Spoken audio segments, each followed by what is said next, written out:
Thank you for watching BlaXit. Please subscribe to our channel BlaXit, smash that like button and share everywhere.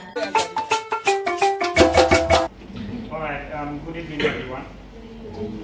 It is indeed a pleasure to be here. My name is Love Bla Xit. I am a Gambian by nationality and I am a Fula by ethnicity. But nonetheless, Gambia being a society where everybody is the same, I learned all the 4 major languages that are spoken here in the Gambia. And that includes Mandinka, which is the major ethnic group in the Gambia, and Fula, which is my own ethnic group, and that is the second largest. And then we have the Wolof ethnic group, and then the Jola. So these ethnic groups live together here peacefully, and that is the reason why we, as young children who grew in those societies, we are able to learn all of them simultaneously without any, difficulty. So in today's position, I stand here to give you a brief and comprehensive history of my ethnic group, which is the Fula ethnic group. That is what I wrote there. It's not that clear, but then it can go a long way because it will be well explained. My topic is to tell you the origin of the Fula ethnic group, that is the ethnic group where I belong, to tell you where my ancestors came from to the Gambia. Because it is believed that the Gambia was not inhabited before. It was a place where no one was. So all the ethnic groups that we have in the Gambia migrated here. What might be the issue is who migrated first and then who came after. But we all came towards this part of the continent. When you scroll to the next, and that is going to give us an introduction. Like I said, I belong to the ethnic group that is called the Fulani ethnic group. But then this ethnic group is called by different names depending on the parts of the continent or the parts of the country that you go. Sometimes it is called the Fulbe ethnic group. Sometimes it is called the Fulani ethnic group, and then sometimes it is called Pular. But Pular is the language, and then Pullo is the person who speaks the language. So that is just an introduction. And when my brother Usman scrolls, I must thank him for taking that position for me. What I have here today is to tell you about the origin of the Fulas. Basically, there are conflicting theories about the origin of the Fula ethnic group, but then there are 2 versions that are known by the people of the Gambia. That the Fula ethnic group, that is the number 1 theory. Usman, you can scroll to the next page, sorry. The Fula ethnic group, it is believed that we have a relationship with the Berbers of North Africa. During the trans-Saharan trade that existed between the people of West Africa and the people of North Africa, the Berber-speaking people who are coming from North Africa intermarried with the people of West Africa. It was believed that those offsprings of the Berber-speaking, these are the people who are somehow like Arabs, but they were not, it's like the Berbers. When you go to Mauritania, Algeria, Egypt, Tunisia, those are the ones you see there. It was believed that when they were coming from North Africa to West Africa in what we call the trans-Saharan trade, some of them intermarried with the local people of West Africa. And their offsprings were later believed to be the Fulani ethnic group. And this is why the Fulas are seen to be fair in complexion, and then most of them do have pointed nose, and then it is believed that they are taking part in activities that resembles the activities of the Berber-speaking people. That is the first theory. Here, on this page that you are seeing, it is just trying to say, even though it's not that clear, it is trying to show you that the Fulani ethnic group is the widest spread ethnic group in West Africa. In any West African country you go, you will find Fulas in large numbers. They are not a minority in all the West African countries. When you go to Senegal, they are one of the largest ethnic groups. When you go to Guinea-Conakry, when you go to Guinea-Bissau, Sierra Leone, these are some of the countries, up to Sudan, Chad, Nigeria. These are countries where you can find Fula people in large numbers. This is because the Fulani ethnic group are mostly pastoralists. They were people who rear cattle, that is, these cows and so on. Animal rearing was one of their activities, and because of that, they do not stay in any permanent residence. They do not build villages. They were just moving depending on where they can get pasture. So this is one of the reasons why the Fulani ethnic group is one of the widest spread ethnic groups in West Africa. When you scroll to the next page, Just scroll to the next one. It's just giving you the first theory that I've just explained, that to the Gambia, how the Fulas came to the Gambia. Because the one I told you earlier is how the Fula ethnic group itself emerged. Because it was believed that before the trans-Saharan trade, people have not observed the existence of the Fulani ethnic group. It was not a matter of concern for most people. Most people started to detect the numbers of Fulani after the trans-Saharan trade. They started to see large numbers of Fulani people, and they wanted to know where they came from. So that is the time it became a matter of concern. And the theory said that that is the people who came to the Gambia were in two groups. Because in the Gambia alone, we have 7 different types of Fulanis. For example, I belong to the Pol Futa. That is a Fulani ethnic group that is expected to have migrated from Guinea-Conakry. And then we have Fulani Torodo. These are the people who are expected to have migrated from the Kingdom of Tekrur in Senegal. And then we have areas where they call Bundu. And they formed an empire, and then their capital was called Tekrur. Those who migrated from that end, most of them who came in the Gambia are called the Torodos. When they speak, we understand each other in language, but our accents are a bit different. Maybe sometimes we share the same surnames, like anyone in the Gambia who has the Jallo surname, like my surname, is a Fula. Anywhere you might see him, even if you travel to another part of the Gambia, and you see somebody whose surname is Jallo, it means that person is a Fula by tribe. I think that is the reason the other day when I came with my sister there at Motu, I saw a sister who was a Fula and I was able to recognize her because the description is that she gave me the physical posture of a Fula by a tribe, and that was not surprising. So when you move to the next flip, which I had there, is that another group of Fulas migrated with someone who was referred to as Koli Tangela. His name was called Koli Tangela. He migrated from the Senegambia region. He was the one who led the group of Fulas who came towards the Gambia. And the group of Fula he led today are the Pol Futas. That is the group I belong. But the others, there are 2 types of Fula. That is the Fulani Jidda and the Fulani Bororoji. The Fulani Jiddas are Fulas who live in towns. They do not have cattle, they do not live in villages, but they live in established towns, and in most cases they were doing business like other ethnic groups were doing. But the Fulani Bororoji never lived in towns. They do not want to live in towns because they have the cattle that they have to feed. And they prefer living in places where the cattle are more comfortable than even themselves are more comfortable. Because to them, they do not even eat the flesh of a cow because they believe the cow is like a family. And because of that, they have a certain sympathy for the cow. And they do not live in any places where their cows will not be comfortable. And to that being the case, they live in the villages.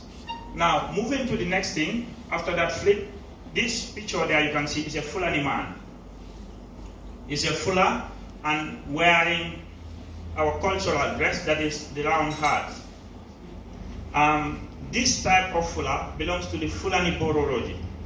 These are the type of Fulas I was telling you that they were believed to have been children of the Barbars who intermarried with the local people of West Africa. So that is why their culture has that of a similarity with the Barbars of North Africa. They have almost the same dressing style, and they do most of the time, most of them can even speak the Berber language. So this is just a picture to depict how some Fulani, that one there is a Fula woman. The picture is not that much bright, but then it is the hairstyle, the cultural dress of my ethnic group. This is the female cultural hairstyle, and we call it the Dundubale. This is the one they do most of the time in marriage ceremonies, naming ceremonies, or any other events, social events that they might have, and it is precious to them. When we move from there, this one also is one of them, the cattle rearers. These are just pictures to show you some of them. Just carry on, please. Now, when it comes to the Gambia, it is now important for me to tell you the coexistence between the different ethnic groups that we have in the Gambia. I've been a Fula. If you go to the up part, that is the upper river region of the Gambia, the up country, where you have the local inhabitants. In fact, those are the people who live the pure culture of all the ethnic groups. If you want to know a pure Fula how he looks like, you go to the upcountry, you're going to see them because they are not modernized. The Western culture has not reached to that level. When you go to those places, the women most of the time have, they tattoo their mouths black in color, and then they have marks on their faces. And by just looking at a Fula, everyone will just, that is an identity. Nobody will even tell you that this person is a Fula by tribe. The moment you see them, you will be able to identify them because they have a certain feature that other ethnic groups might not have. They have marks on their faces. It can be 11, like the number 11, or it can be 111, or sometimes 1111. That also is a form of beautifying themselves. And that is why when I read a quote which says, beauty is in the eye of the beholder, I believed it because sometimes you look at them and believe, no, this is not attractive. But to them, they enjoy doing it, and in fact they see it as something that is very much attractive. But that one is mostly seen in the upcountry. But the coexistence that exists between the ethnic groups in the Gambia is very much cordial. Because what happens is, for example, I was born in a society where all the ethnic groups are in the same society. It is unlike some societies where you have only one ethnic group in the whole community. I was born in a community where we have we have all the 4 ethnic groups there. And when you come as a stranger, it is impossible for you to know who belongs to which ethnic group. Because most of the times our cultures overlap to a point, they almost look the same. So the only time you know people in the Gambia, that is why a historian said ethnic groups in the Gambia are identified by their language, not by their appearance. Like I was very happy that my dad brother who was singing the Mandinka culture, he was singing the Mandinka culture, but he can speak my ethnic group. And you know, there is no way you will be able to identify that he is not a Fula, only when he tells you that I am not a Fula. So this is just an indication to show that the people of the Gambia are very much related in a way that ethnicity does not divide us. Ethnicity has never divided us, it has never been an issue. What is important here is to say that when you travel to the upcountry, you might see some people who cannot speak the language that they belong to. You might see a Fula who cannot speak the ethnic group that he belongs to. This might be what we refer to as acculturation. This is the process by which people change their culture to another culture. It might be a direct change, just like some of you, it's direct change. You were all once African culture. Maybe you might have belonged to the Fulani ethnic group or to the Wolof or to the Mandinka, but today you can't speak it. This is because you have been changed directly, and this process goes through a long process, not just once. It happens over a long period of time. But when you come to the Gambia, there's another form of acculturation that exists, and that is when people do not change completely, but they just they borrow certain cultural elements from other ethnic groups. Like when they have a naming ceremony, when a Mandinka ethnic group have a naming ceremony, if they are living with Fulas, sometimes their cultural activity looks like the culture of Fulas. But that does not mean they have changed. It just shows how all the ethnic groups that live in the Gambia are interrelated. To be very honest, it will not be possible to exhaust the Fula ethnic group's history in a certain platform of 1 or 2 hours. What will be more applicable is to welcome questions and answers later, like I think the moderator will do that later. Next, what is being presented here is the linguistic ties. That is, Fulas, like I said, are the widest spread ethnic group in West Africa. In fact, in the whole of Africa. There is no country in Africa where you can go and tell them the Fulani and they don't know what you are talking about. You might go to some ethnic group, some countries in Africa and tell them the Wolof and they don't know what you are talking about. But any country that you travel to, when you go to Kenya or you go to Mozambique or any part of Africa, the moment you say Fulani, they will tell you we know them. This is because they are the greatest travelers in Africa. They have touched all the countries that is due to cattle rearing. And because of that, they have no permanent places. But in the linguistic approach, that is, when we are speaking, we have certain differences. Like when somebody speaks Fula to me, I will be able to know where you come from. This is because our linguistic ties are different. When I speak Fula, people understand that my ancestors came from Futajalon in Guinea-Conakry. While if somebody like this man, when he speaks Fula, you will be able to know that the accent he's speaking, the ancestors of those people came from the Futa Toro end, which is in Senegal. So that is what we have here. The Futa Toro covers places in the Senegambia region. That is the combination of Gambia and Senegal. We call that the Senegambia region. It was the Europeans who divided us, but then we were not divided. There was nothing like borders between us and Senegal, and it was called the Senegambia. But when they came, they imposed forced borders, where we had a limit. When you just travel a distance of 25 kilometers, sometimes you are out of the Gambia. This was not existing, and the Futa Toro, these are the people who are within the Senegambia region. The next one we have is Futa Jalon. The Fulas who speak the Futa Jalon language are those from Guinea-Conakry. Their ancestors traveled from Guinea-Conakry, and most of the time they are the most fair in complexion. When you go to the towns here, the Fulas who are very much fair, they have long hair, they are just like Baba-looking people. And those are the ones most of the time who have migrated from Guinea-Conakry. And we have another, we call them the Adamawa. The Adamawa people can be found in Cameroon. When you go to Cameroon, you will find Fulas in large numbers, and most of the time you might find them what we call the Adamawa people. And then you have the that is the Masina Fulas. The Masina Fulas are found in Mali. When you go to Mali, Bamako, you can find Fulas there who are referred to as the Fulani Masina. So these are all the same ethnic group, but depending on the society they live in, there is influence over their accents, or sometimes their culture may have certain elements that other Fula ethnic groups do not have.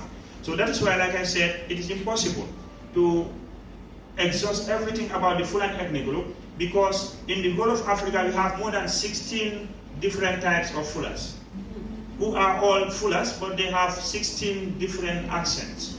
And then, but when they meet, they all have something in common, but they have few differences depending on the society they came from, or other cases to that.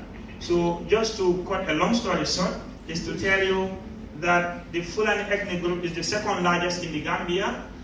We occupy over 20% of Gambia's population. That is after the Mandinkas. The Mandinkas are the largest ethnic group. So the Fulas comes second here in the Gambia. And when you go to other countries also, that is the same way you will find the population of Fulas in large numbers.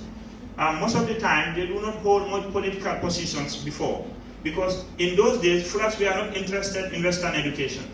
Our people, our ancestors, do not want Western education before. We just started it not long ago.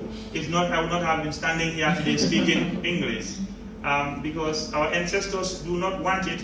They believe that when we learn English, it's like we have been converted to the culture of the West. So they prefer us remaining uneducated. It's just when modernization comes and changes have come, everybody see the need to put your children into school. And that is why now Fulas are excelling, and they are also taking part in the political atmosphere. Like the president of Senegal is a Fula, the president of Nigeria, and other countries like that. You have them holding top government positions. But that did not happen before, because the Fulas were not of those who take part in Western education. So just to cut a long story short, like I said earlier, if you have questions, you keep them coming, and I think that will be the best way to approach what you might want to know. Thank you.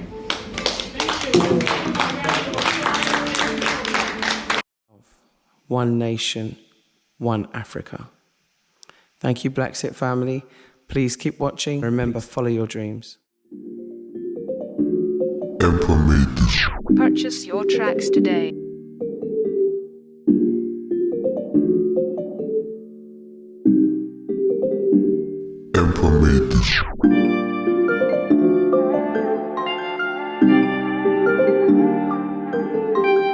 Purchase your tracks today.